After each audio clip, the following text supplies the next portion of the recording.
La réouverture des frontières extérieures de l'Union européenne pourrait annoncer de nouvelles difficultés avec Washington. Les institutions pourraient interdire l'accès des États membres aux ressortissants américains.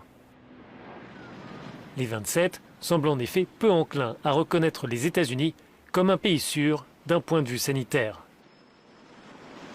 La décision de ne pas autoriser l'entrée de citoyens américains en Europe à partir du 1er juillet est basée sur des principes scientifiques. Ce n'est pas une décision politique dirigée contre les États-Unis.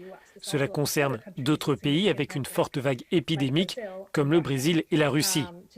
Si les chiffres devaient diminuer aux États-Unis, alors il y aurait une décision sur l'autorisation de voyager. Le président américain estime que le taux d'infection au coronavirus pourrait être résolu en diminuant le nombre de tests. La question est de savoir si l'Union est prête à suivre cette analyse scientifique. Ce serait aux représentants de l'Union, soit aux États-Unis ou dans d'autres pays comme le Brésil ou n'importe où le taux d'infection est élevé, d'évaluer et d'expliquer la situation sur la pertinence des tests.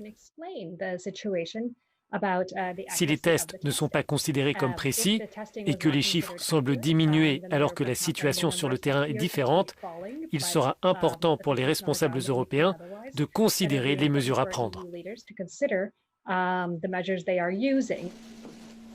Les diplomates de l'Union doivent donc établir une liste de pays sûrs qui ne menacent ni les citoyens ni les équilibres géopolitiques.